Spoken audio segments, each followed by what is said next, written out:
Hi guys, Kirk and Jay here with Kirk Giordano Plastering.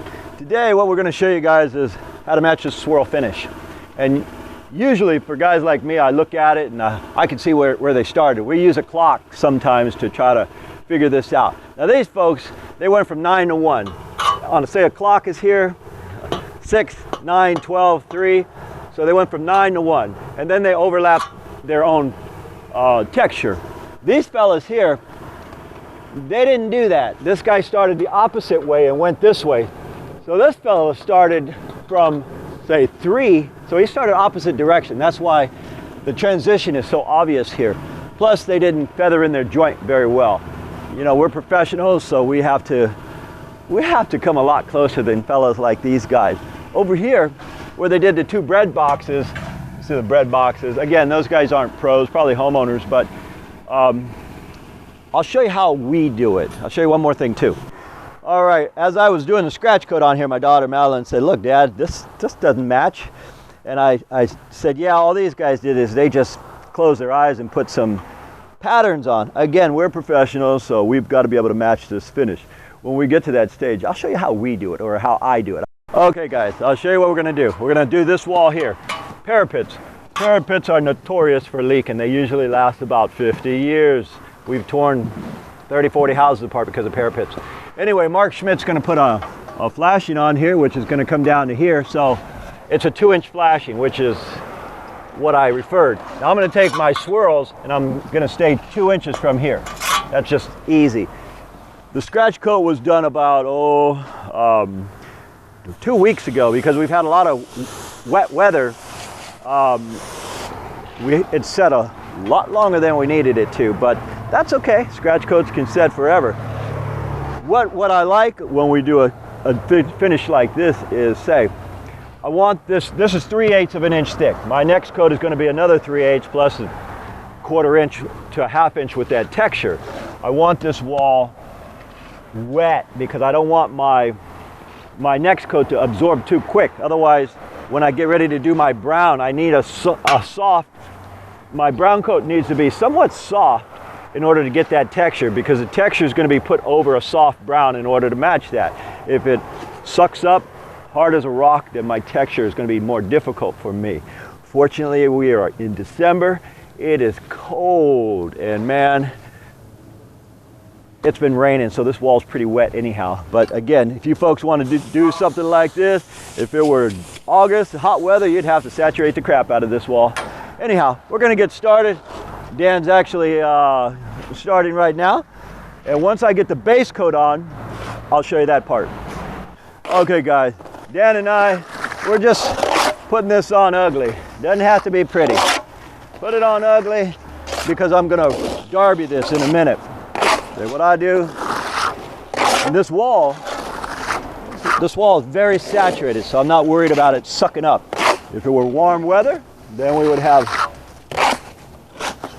have a lot more to worry about. As soon as you put it on, it sucks right into it. So anyway, when I get ready to rod this or derby it, I'll show you that part, but that's really not what this video is about. This video is about showing you how to do the texture. All right guys, let me show you something else now that I've got a bit of mud on this wall. And generally, there's a lot of ways to do this finish. And all this, I've seen guys do it like this too. Okay, put my swim pool trowel down, grab a trowel. Now remember what I said earlier, their finish is roughly 9 to 1. So if it's on the clock, say I'm going to start from the top and work my way down, but just as an example, this is another way to do this. You could start 9 to 1 and come here. But that's not what I want to do. Here's how I do mine. I see a lot of guys do this, and you can do that. I'll take a derby, and I'm going to get this wall somewhat true and plumb, although it doesn't need to be.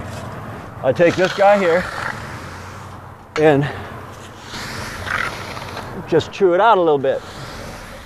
And I want this to set just a little bit, not the entire wall to set, because that'll defeat the purpose. I got to have a soft background. And before I do this finish, what really dictates where I start and stop from is not me. what dictates where I start and stop is the wall, because if this wall starts to dry out, then I've got to do my texture on it. I'll show you that when we get to that stage. All right, guys, what I'm doing is getting there. All right, what we do is, on something like this, I'm using a square chow because I want to get these angles right. And I'll take it off the board, and in order for me to try to get the right amount each time, I just keep flipping it and dropping it down. And again, when I said 9 to 1, if you go a little bit further, the next one's going to cover that. So, meaning like so. You put it here, and okay, watch what I'm doing. I'm taking a little bit off, I'm switching the hawk every few seconds. Key to some of this stuff is you got to be consistent upon taking it off. But what you don't want to be consistent upon is a straight line. You never want straight lines with this. You want, if you do end up going a straight line, I tell folks, put some random patterns in. You don't want a straight line. So, show you again. Take some mud off of here. All right, we don't want straight lines because this is far from a random pattern. We want to come into the other one. Into. It starts to get weird on my hawk. I just turn it around.